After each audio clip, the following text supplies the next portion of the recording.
Leeds United fans have a deep and all-consuming dread of tempting fate.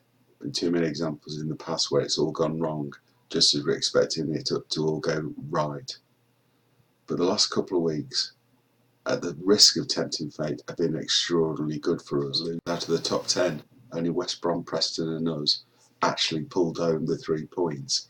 There were 3 defeats and 4 draws. And notably, Fulham, Forest and Brentford, they can't do it. When the pressure's on, they can't do it.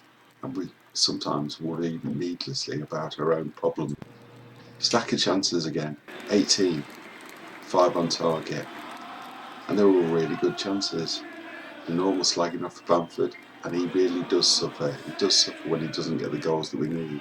But imagine what it would be like if we had a 10 goal a season striker like the top sides had last year. But that's not going to happen.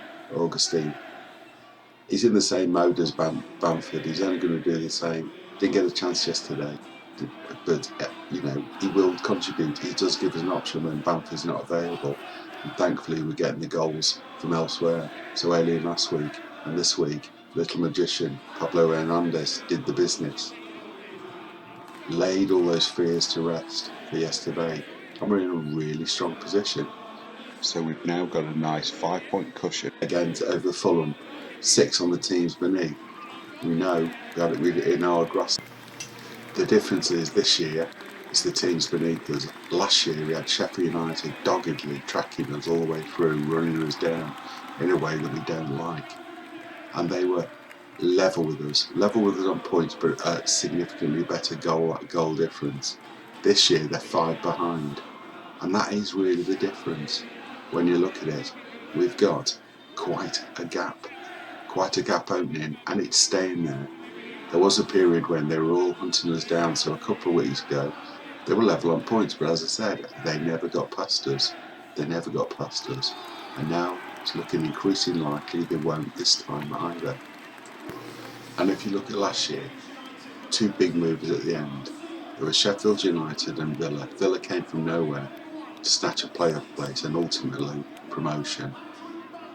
Now, even if you took the best of those runs, forget Villa, but if you took what Sheffield United did and said, okay, Fulham will do the same, then I reckon we can do this with about 21 points. Now that is tempting fate. 21 points from 12 games, 7 victories or 6 victories and 3 draws. We should be able to conjure that for the Met games we've got left. We've very much got to stop relying on others. We've got to look at our own results. The others are going to do what they do, and they have got problems. There's clashes to come that are going to get in their ways.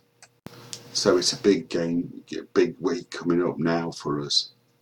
We've got 2 eminently winning games, both away, but at Middlesbrough and Hull, we should be able to win both of those. West Brom, playing home to Preston, home to Wigan. Okay, they might drop something against Preston, but they should win both of those. But then you look at the other sides. Fulham, they're okay. They should probably get 2 victories. They're home to Swansea and home to Preston. But Preston has still got their own hopes that they're going to go up. And Swansea are just on the outskirts. We could see a point drop there. It's not them that I'm bothered about this week so much. Luton and Cardiff, that's what faces Brentford. The 2 games away, this could be what ends their challenge. And Forest, away to Cardiff, away to Middlesbrough. Both of those are difficult. Preston, away to West Brom, away to Fulham. And gradually, I think we're going to start to see these sides dropping by the wayside. We simply have to just keep on winning our own games and worry about ourselves. Following week after that, West Brom away to Swansea, us home to Huddersfield, Fulham away to Bristol, Brentford home to Sheffield Wednesday, Forest home to Millwall, Preston away to QPR, Bristol City home to Fulham. So you're going to start to get these clashes between the sides going on now and points dropped. But we simply have to stay at the races ourselves, win the games ourselves.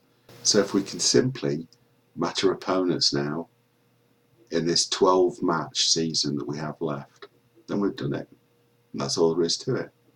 we're going to have nervy time, squeaky bum time yesterday. You had the normal thing. So we had the goal second half yesterday, and then there was all fears that they'd come back at the end, of they nearly did. Kiko, for a change, pulled one out of the bag for us, rescued the points, made sure that we stayed on top. And now we've got to build on it. We've simply got to build on it. Forget the slagging Bamfords, forget slagging people that don't do stuff, forget the debate about the formations. We have to do this. Stay with it. Come on, Leeds.